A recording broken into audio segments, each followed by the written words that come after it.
மனஎழுச்சி அடைந்துள்ள இளைஞர்கள் ஒரு நாட்டின் மிகப்பெரிய சொத்து என இந்தியாவின் முன்னாள் ஜனாதிபதியும் அணு விஞ்ஞானியுமான கலாநிதி அப்துல் கலாம் தெரிவித்தார். இன்று யாழ் பல்கலைக்கழக மாணவர்கள் மத்தியில் புயலை தாண்டினால் தென்றல் எனும் தலைப்பில் உரையாற்றும் போது இவர் இதனை தெரிவித்தார். யாழ்ப்பாணம் என்னுடைய ஆசிரியர் பிறந்த இடமாக இருப்பதால் அந்த யாழ்ப்பாணத்தை நான் வணங்குகின்றேன். நாட்டின் சவால்களை சமாளிக்க, நாட்டின் வளர்ச்சிக்கு வித்திட நமது இளைய தலைமுறை எழுச்சியுற வேண்டும். கல்வி நிறுவனங்கள் மாணவ மாணவியரின் ஆராயும் திறனை வளர்க்க வேண்டும். அவ்வாறு வளர்த்தால் அது மாணவர்களின் படைப்பு திறனையும் ஆக்கப்பூர்வமான உற்பத்தி திறனையும் வளர்க்கும். இந்த திறமை பெற்ற மாணவர்கள் வாழ்நாள் முழுவதும் தன்னிச்சையாக கற்கும் திறனை அடைவர். நாட்டில் பெரும் சதவீதமானோர் படிப்பின் பின் பல்வேறு நிலைகளில் கல்வி கற்க இயலாத சூழ்நிலையில் மற்ற வேலைகளுக்கு செல்ல வேண்டிய சூழ்நிலைக்கு ஆளாகின்றனர்.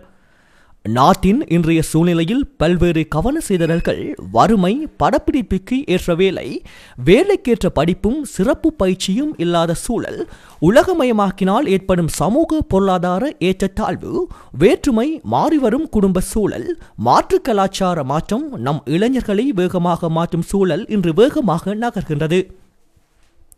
நமது நாடு, நமது பாரம்பரியம், எமது நாட்டின் பலம், எமது நாட்டுக்கேற்ற வளர்ச்சி முறை, நாம் அனைவரும் ஒரே நாட்டை சேர்ந்தவர்கள் என்ற ஒற்றுமை உணர்வு, முன்னோர்கள் நமக்கு விட்டு சென்ற பழக்க வழக்கங்கள், இவைகளை அடிப்படையாக கொண்டு இந்த கால முறைக்கு ஏற்றாப்போல நம்மை அறிவுபூர்வமாக மாற்றியமைக்க வேண்டும். நாம் நமது முகவரியை இழக்காமல் நமது மக்களை அறிவார்ந்த சமுதாய மறுமலர்ச்சிக்கு அழைத்து செல்ல வேண்டிய கட்டாயத்திற்குள் நாம் இருக்கின்றோம். எனவே யாழ்ப்பாண பல்கலைக்கழகத்தில் இருக்கும் இளைஞர்கள் அனைவரும் இலங்கை ஒரு வளர்ந்த நாடாக மாறுவதற்கு நீங்கள் தேர்ந்தெடுத்து பணியாற்றும் துறையில் சிறப்பாக பணியாற்றி சிறந்து விளங்குவீர்கள் என்ற நம்பிக்கை எனக்கு இருக்கின்றது.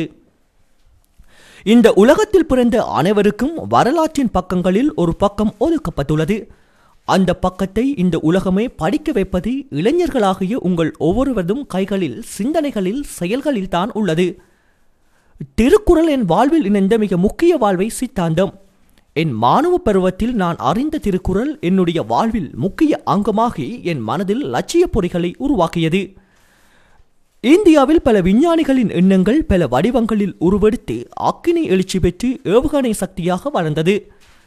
இந்தியா பல துறைகளிலும் தன்னிறைவு பெற்று திகழ்கின்றது. செயலில் உறுதி இருந்தால் வெற்றி நிச்சயம். அறிவு புரட்சி ஒன்றுதான் சமுதாய மறுமலர்ச்சிக்கான அடிப்படையாகும்.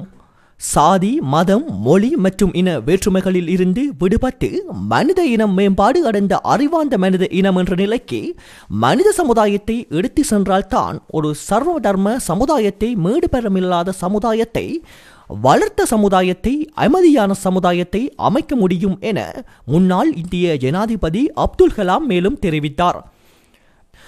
இந்நிகழ்வில் யாழ் பல்கலைக்கழக துணைவேந்தர் பேராசிரியர் வசந்தி அரசரத்னம், இந்திய உயர்ஸ்தானிகர் அசோக் கே காந்தா, யாழ் இந்திய துணை தூதுவர் வி மகாலிங்கம், அமைச்சர் திஸ்ஸ விதானகே, உயர் அதிகாரிகள் மற்றும் யாழ் பல்கலைக்கழக விரிவுரையாளர்கள், பல்கலைக்கழக மாணவர்கள் உட்பட பலர் கலந்து கொண்டனர்.